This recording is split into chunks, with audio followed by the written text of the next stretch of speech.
नमस्कार दोस्तों, स्वागत है आपका। आज की इस वीडियो में हम बात करने वाले हैं चैट जीपीटी के बारे में। चैट जीपीटी जो कि एक्चुअल में भी हाल ही में काफ़ी न्यूज़ में है। दरअसल अभी हाल ही में चैट जीपीटी पर प्रतिबंध लगाया गया है। आज की इस वीडियो में जानेंगे अभी हाल ही में किस देश के द्वारा चैट जीपीटी पर प्रतिबंध लगाया गया, साथ ही साथ चैट जीपीटी क्या है और इस पर जो प्रतिबंध लगाया गया इसके पीछे के रीजंस क्या क्या थे, इन सबको हम आज की इस वीडियो में डिस्कस करेंगे। तो बिना ज़्यादा समय लिए चलिए वीडियो को शुरू करते हैं। सबसे पहले जानते हैं सुर्खियों में क्यों है। दरअसल अभी हाल ही में इटली की सरकार के द्वारा जो काफ़ी प्रसिद्ध ओपन एआई चैटबॉट सिस्टम है जिसका नाम है चैट जीपीटी, इस पर प्रतिबंध लगा दिया गया है।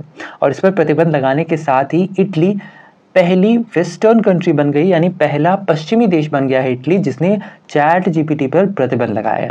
हालांकि इससे पहले और भी कई सारे देश हैं जिसने चैट जीपीटी पर प्रतिबंध लगाया है। इनमें चाइना है ना, इसके अलावा रशिया है, ईरान है, इसके अलावा नॉर्थ कोरिया है। तो ये कुछ ऐसी कंट्रीज़ हैं जिन्होंने चैट जीपीटी पर पहले ही प्रतिबंध लगा रखा है। बट इटली जो है यह पहली वेस्टर्न कंट्री बन गई है जिसने चैट जीपीटी पर प्रतिबंध लगाया है। अब जब ये प्रतिबंध लगाया गया तो इसके पीछे के कुछ ना कुछ रीजंस होंगे, कुछ ना कुछ कारण होंगे जिसकी वजह से प्रतिबंध लगाया गया। तो मेनली इटली जो इटालियन ऑफिशियल्स हैं इनके द्वारा मेनली दो रीजंस बताए गए इस चैट जीपीटी पर प्रतिबंध लगाने के। कौन कौन रीजन थे? इसके अंतर्गत जो सबसे पहला रीजन था वो ये था कि जो चैट जीपीटी है एक्चुअली में लोगों के प्राइवेट इंफॉर्मेशंस को कलेक्ट कर रहा है, ठीक है, जो कि एक्चुअली में डेटा प्रोटेक्शन लॉ के अगेंस्ट था। ठीक है, तो पहला रीजन ये बताया गया। दूसरा रीजन इटली ऑफिशियल्स के द्वारा यह बताया गया कि जो चैट जीपीटी है इसके अंतर्गत कोई भी मिनिमम एज वेरिफिकेशन का टूल उपलब्ध ही नहीं है। देखो अब ये एक्चुअली में होता क्या है, इसको ऐसे आप समझ सकते हो कि जैसे आपने किसी भी सोशल मीडिया हैंडल पर अपना अकाउंट बनाया, ठीक है, तो वहां पर आपसे एक एज वेरिफिकेशन देना होता है। सपोज करो आपने कोई भी एज डाल दिया तो उसके रिगार्डिंग आपसे एक डॉक्यूमेंट भी मांगा जाता है जिस पर आपकी एज की पुष्टि की जा सके, ठीक है, और यही चीज चैट बॉट पर उपलब्ध नहीं है। तो मेनली ये दो रीजंस बताया गया कि जो चैट जीपीटी है इसे इन्हीं दो कारणों की वजह से बैन किया गया है। अब देखो दूसरा जो है मिनिमम एज वेरिफिकेशन, ये कारण बहुत ही इंपॉर्टेंट है। क्यों? क्योंकि एक्चुअली में होता क्या है कि अगर ये मिनिमम एज वेरिफिकेशन का बैरियर नहीं होगा, राइट, जैसा कि अभी है चैट जीपीटी पे, तो ऐसे कंडीशन में क्या होता है कि कई बारी जो माइनर्स होते हैं, जो छोटे छोटे बच्चे होते हैं, ठीक है, उन्हें एक्चुअली में कई दफ़ा कुछ ऐसी सेंसिटिव इन्फॉर्मेशन प्रोवाइड करा दी जाती है जिनकी उन्हें नीड भी नहीं होती, राइट।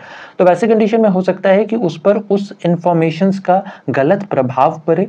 इस वजह से भी जो इटली की सरकार है उसने ये स्टेप लिया है कि उसने चैट जीपीटी पर प्रतिबंध लगाया है। हालांकि ध्यान रहे कि यह जो प्रतिबंध है ये एक्चुअली में टेम्पररी है। इस पे जो सरकार है वो सारे जो दस्तावेज है उन सभी की जांच करेगी और जांच करने के बाद यह डिसाइड किया जाएगा कि इस पर परमानेंट बैन लगाना है या फिर कुछ समय या फिर कुछ अवधि के लिए बैन लगाना है, ठीक है। अच्छा, अब जब ये निर्णय लिया गया इटली की सरकार के द्वारा तो इसके जवाब में भी जो चैट जीपीटी है, ठीक है, इसका जो ओपन एआई है जो कि एक्चुअली में कंपनी जिसके द्वारा चैट जीपीटी बनाया गया है, इसने भी अपना पक्ष रखा। इसके द्वारा यह कहा गया कि जो कंपनी है, ठीक है, ये एक्चुअली में यूजर्स के बहुत ही कम मात्रा में पर्सनल डेटा कलेक्ट करती है और ये जो डेटा है एक्चुअली में केवल एआई को ट्रेन करने के लिए कलेक्ट किया जाता है। तो कोई ज़्यादा मात्रा में, जैसा कि इटली सरकार के द्वारा कहा गया है कि बहुत ज़्यादा मात्रा में जो चैट जीपीटी यह यूजर्स के डेटा को कलेक्ट कर रही है, तो ये चीज़ गलत है। बहुत ही कम मात्रा में चैट जीपीटी के द्वारा डेटा को कलेक्ट किया जा रहा है, ऐसा कंपनी का कहना है। इसके साथ ही ध्यान रखना है कि जो इटालियन ऑफिशियल्स हैं इनके द्वारा ओपन एआई को बाकायदा 20 दिन का एक अल्टीमेटम भी दिया है और इस 20 दिन के अंतर्गत जो चैट जीपीटी है इसे एक्चुअली में अपने सारे डॉक्यूमेंट सरकार को सबमिट करने होंगे। फिर सरकार इस पर निर्णय लेगी कि क्या वाकई में लोगों के डेटा को यह कलेक्ट कर रहा है, मतलब ज़्यादा मात्रा में डेटा को कलेक्ट कर रहा है या नहीं।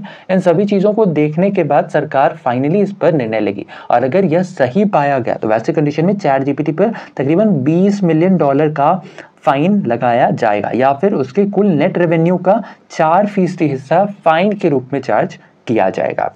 अब आइए जान लेते हैं आखिर ये चैट जीपीटी है क्या। देखो चैट जीपीटी के बारे में बात करें तो ये जो चैट जीपीटी है एक्चुअली में एक एआई बेस्ड, एआई यानी आर्टिफिशियल इंटेलिजेंस बेस्ड एक चैटबॉट सिस्टम है, ठीक है। आप इसे ऐसे समझ सकते हो कि ये जो चैट जीपीटी है, ठीक है, इस पर आप हर वो जानकारी पा सकते हो, यानी कि आपको अगर किसी भी चीज़ की जानकारी चाहिए तो आपने सिंपली इस पर क्वेश्चन फॉर्मेट में उसे टाइप करना है और वो सारी जानकारी आपके सामने में ला करके रख देगा, ठीक है। साथ ही साथ आप चाहो तो इस पर अपनी स्पीच भी तैयार कर सकते हो, ठीक है। आपने सिंपली बताना है कि आपने किस चीज़ के रिगार्डिंग स्पीच तैयार करना है, तो वो ऑटोमेटिकली सारा का सारा तैयार करके आपके सामने में रख देगा। इसके अलावा ये ऑफिशियल लेटर्स भी टाइप कर सकता है और भी कई सारे ऐसे काम हैं जो कि चैट जीपीटी ईजिली कर सकता है और ये बहुत ही कम समय में करता है।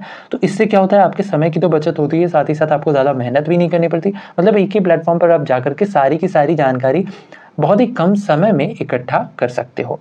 इसके अलावा चूंकि बात चैट जीपीटी की हो रही है, तो इसके रिगार्डिंग एक बहुत ही इंपॉर्टेंट पॉइंट है, वो ध्यान रखना है, और ये है Punjab and Haryana high court. अब ये इंपॉर्टेंट क्यों है, ध्यान रखना है। एक्चुअली में Punjab and Haryana high court यह देश का पहला ऐसा हाई कोर्ट बना जिसने क्रिमिनल केस को डिसाइड करने के लिए चैट जीपीटी का इस्तेमाल किया था। ठीक है, तो ये था हमारा आज का ये वीडियो जिसके अंतर्गत हमने बात की चैट जीपीटी के बारे में। अभी हाल ही में जो इटली के द्वारा इस पर प्रतिबंध लगाया गया, इसके बारे में हमने डिस्कशन की, साथ ही साथ हमने जाना कि इसके पीछे के रीजंस क्या क्या थे। अब अगर ये सारे रीजन सही पाए जाते हैं तो क्या वैसे कंडीशन में भारत सरकार भी चैट जीपीटी पर प्रतिबंध लगाने का निर्णय ले सकती है? ऐसे कंडीशन में आपकी क्या राय है? आप अपनी राय भी हमें नीचे कमेंट सेक्शन में बता सकते हैं। तो ऐसे में आज के लिए इतना ही। अपना ख्याल रखें, स्वस्थ रहें, सुरक्षित रहें। आपसे फिर अगली वीडियो में मुलाकात होगी, तब तक के लिए धन्यवाद। गुड बाय, टेक केयर, जय हिंद।